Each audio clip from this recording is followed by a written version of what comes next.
Darío Teitelbaum, buen amigo de nosotros, pero hoy algo muy importante, residente de Xcol, toda la zona muy afectada desde el 7 de octubre.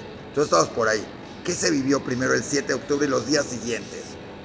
Bueno, primero que nada agradecerte por esta oportunidad y a saludar a tu audiencia, que es muy nutrida. Sigo desde cerca el diario, me entero de cosas que ocurren. Bueno, en realidad estamos en un roulotte, en Mickey Woods, donde está el Beit México, la Casa de México en Claro. Israel. El 7 de octubre escuchamos lo que estaba pasando. En realidad fue como una cortina de fuego que fue la que permitió al Hamas invadir, porque fue una invasión, y con todos los resultados que nosotros sabemos hoy en día. Afortunadamente el kibbutz, que está en segunda línea, no fue atacado, pero sí perdimos personas del kibbutz y bueno, Y tuvieron secuestrados también gente del kibutz. exactamente. Uno, quizás el más conocido de ellos, es Yotam Haim, el pelirrojo, que fue abatido por error Sí. por las fuerzas de Israel, lamentablemente, que es el nieto de una de las fundadoras del kibbutz y que es una sobreviviente de la Shoah. Oye, yo te quiero hacer una pregunta porque muchos circula, dicen, estos kibutzim tan cerca de la frontera con todo esto, ¿por qué no estaban mejor preparados o por qué no tenían más armamentos? ¿O qué pasó? Porque hay muchas teorías. ¿Qué pasó ese día que quedaron tan vulnerables todos los habitantes de esta zona? Primero que nada, yo me alejo de todas las teorías conspiratorias. Segundo, estamos hablando de poblaciones que confiaban en Chad y evidentemente lo que ocurrió fue un colapso de la doctrina de seguridad israelí. Y yo a veces digo que lo sofisticado de Israel y todas las detecciones, etcétera, etcétera, todo el ITER fue abatido por lo más rudimentario. Habiendo dicho esto, evidentemente estamos ante el mayor ataque civil a Israel desde la Guerra de la Independencia. No nos olvidemos que en 1973 La guerra de Kippur. tuvimos un colapso, pero ahí la primera línea fueron soldados. Aquí la primera línea fueron mujeres embarazadas y niños. Exacto. Yo no me refería a ningún, ¿cómo se llama? Como tú dijiste, teorías de conspiración, hay muchas, eso se tendrá que investigar y todo, pero cuando estás tan cerca y tienes a tu enemigo, había una buena relación, se confiaba un poco en que no podría pasar, No había relación con esto. No. El Hamas es una organización terrorista. Esto no significa que los 2.2 millones de árabes que viven en la franja de Gaza también lo sean, pero lamentablemente están sometidos al terrorismo dictatorial del Hamas.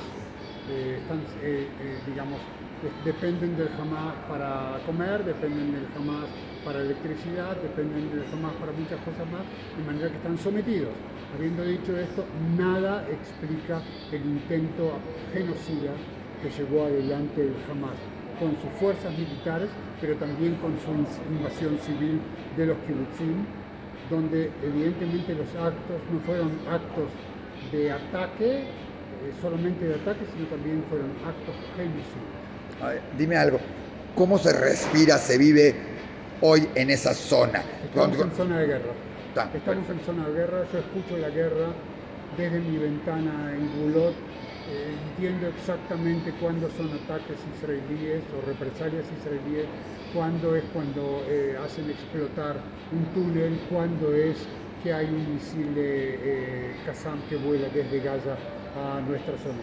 Es muy claro el asunto y no te olvides que todo lo que está hacia el occidente del camino 232, que es el camino transversal que viene desde el kibbutz Yad Mordechai hasta el límite con Egipto, todo lo que está en el occidente está evacuado. Claro, ¿ustedes por qué no los evacuaron? Digamos. Porque somos segunda línea, pero a pesar de que no nos evacuaron, quizás ¿por qué no nos evacuaron? Tuvimos un rol muy preponderante en la guerra. Primero que nada, nosotros captamos a todos los refugiados del kibbutz Jolik. La primera noche, estoy hablando del kibbutz Jolik, que pasó una masacre y se habla menos que otros kibbutzim. Claro, sí. Una masacre absoluta. Segundo, se formó el centro logístico de Tzal, fue en el Kibbutz Gulot.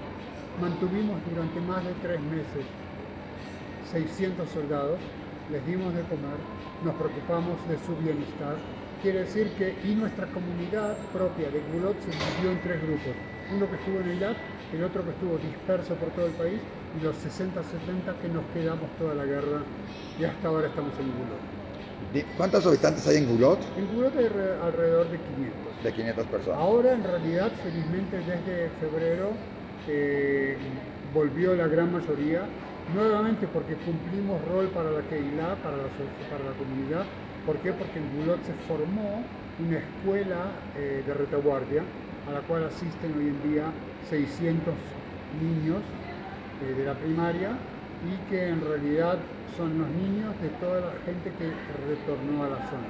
Si no hubiéramos levantado esa escuela... Que retornó ahorita, ya está regresando gente a la zona. Está regresando gente a la zona, de los 17.000 que éramos antes del 7 de octubre, alrededor de 7.000 regresaron. El grueso de la población todavía no regresó porque están directamente en zona de guerra, o porque están bajo riesgo, o porque simplemente no tienen marcos educativos. Dime algo, para que la gente entienda un poquito, ¿por qué es la zona de Kibbutzim? ¿Por qué se habla tanto de Kibbutzim en esa zona? En otros hablan de ciudades, todo. Habrá gente que nos esté viendo acá que no entienda por qué hay tantos Kibbutzim ahí, o por qué se dio, o qué sucede en esta zona. Primero que nada estamos hablando de los movimientos sionistas que cumplieron la misión sionista en el sur de Israel. Estamos hablando de Dihur Abonim, estamos hablando del Dror, estamos hablando de la Noara Tzioní, estamos hablando de la Shomerat Seir e inclusive de Bnei Akiva. Ahora, no solamente por qué tantos kibutzim, porque la colonización de la región se hizo por medio de kibutzim. El primero fue el mío, Kibbutz Gulot, en 1943. Antes del establecimiento de Israel, que la gente lo entienda, no llegaron cuando, o sea, ya existían ahí antes de que existiera Israel. Era una tierra de nadie. Ahora hay otra cosa adicional que podríamos preguntar, ¿por qué tantos latinoamericanos implicados?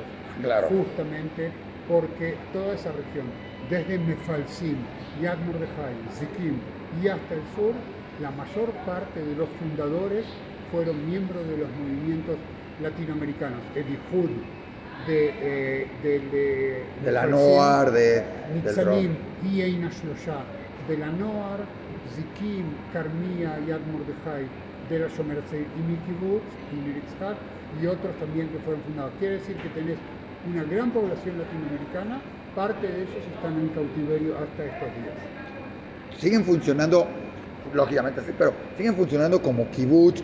¿Cuál es porque un kibbutz de hace 60, 70, 80 años probablemente sea diferente al de hoy, ¿sí? Y en muchos lados dejaron de ser kibbutzim y se convirtieron en otro sistema de esto.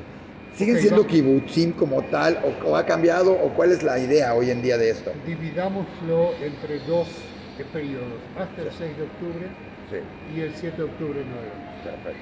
Los kibbutzim pasaron una serie de cambios. Estos cambios tienen que ver más que nada con la estructura social y económica del kibbutz, a pesar de que los niveles de solidaridad mutua se mantienen. Ahora, el problema es cómo mantener la comunidad del kibbutz dispersa y unida. No nos olvidemos que todos los kibbutzim salieron. Parte de ellos todavía no volvió. Están en hoteles, están en otros kibbutz, etcétera, etcétera. Es decir, la gran preocupación fue cómo mantener la comunidad unida. Y yo creo que el movimiento kibbutziano mostró una gran capacidad de resiliencia que justamente permitió que por lo pronto las comunidades no se desarmen. No nos olvidemos que el kibbutz Nir Oz perdió el cuarto de su población. ¿Okay? O que fueron asesinados, o que son rehenes, 23 hasta hoy en día en Gaza. Si tratás de colocarlo en términos de la comunidad judía de México, es como si una comunidad entera hubiera desaparecido. Claro. Entonces es muy difícil, o Be'eri perdió 37 personas en el ataque. Quiere decir que por la estructura kibutziana, por las redes de apoyo internas, lograron mantener una alta capacidad de solidaridad. No es muy fácil ahora, no es fácil hacerlo. Ojalá que en algún momento puedan regresar.